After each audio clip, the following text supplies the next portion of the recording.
What's up everyone? Today will be a very short update. I will not make the third video of the series of 3 which I made like 2 days ago. I started to do them because apparently we made this breakout and this is quite bloody situation. Of course, you remember yesterday I told that we unlikely will break the level of $9,000, $9,500, but at some point all the technical indicators, all the on-chain data appear to be wrong. So congratulations for all of you who went short and played this kind of risky card. In my opinion, I still think that at this area the market was quite oversold and now it is just extremely oversold. But if you watch this channel for a while, like at least from the beginning of this correction and from these 2 points, you remember that I was telling that, guys, if we will break the level of $9,500 or $9,100 at this point, this will be the very alarming sign for the fact that the bull market, which we already have, is kind of under the threat. And right now the situation is, if we will not go soon back to at least, like, let's say $9,000 or like testing this resistance which previously was support, but instead of that we will make some consolidation like this or something, that would mean a bad thing for Bitcoin. I think we will more likely will go lower even more. Yes, we did test this 200 days moving average. Yes, we have extremely oversold condition, but BitMEX funding and premium index is lower than 0, so technically we should have a pullback. We did have this pullback from $8,000 to $8,600, but now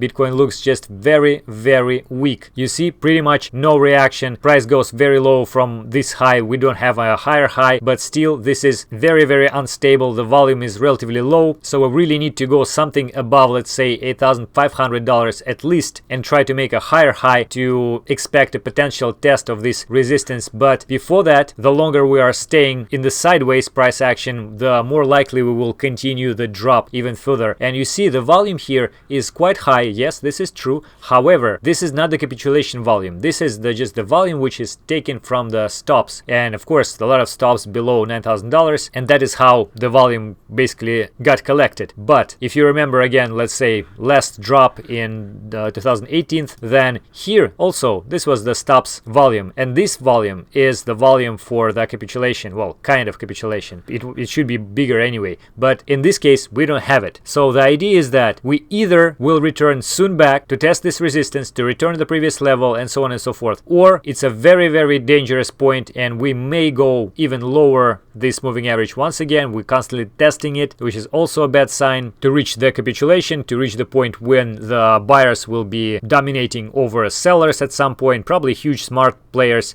and at that moment the price will go up. Right now it's very weak, guys. Of course we have this kind of falling wedge formation, and in principle we can do something like this, and that will evolve into the breakout to the upside technically, because this is the falling wedge. This is the usual behavior of such a pattern. But again, even in this condition we will go to something like $7,000 easily, because it's very unlikely that we'll go breakout from this point. It's possible, but just unlikely. In any case, guys, I think that I would be very happy to make a mistake just as I did here, because again, this is my personal opinion, not financial advice as usual, but for me it was more or less clear that it was more likely to see the move to the upside than this breakout. Despite of my expectation, the price went lower. So I would be very happy to make a mistake again, but now I'm becoming much more bearish because of this breakout. As I said, if it will happen, then the chance for the bull market to be over is much higher. So of course I will keep you updated. Let's see how the price will evolve during these days. It's very important, like within few days, whether we will see this move to the upside or not. And it's very risky to go long right now, the same risky as going short, so please at least use your stop orders. But don't forget that eventually everything will be much higher. So as soon as you are holding just physical Bitcoin and not trading leverage, you will be fine eventually, guys. Don't worry, Bitcoin will not die. It's just a temporal thing, temporal correction. It may be very long, but eventually we will see much higher price, and those small changes will be almost invisible on the scale which we'll look at. All right, that is it for today. I hope that it was somehow useful. Thank you for watching.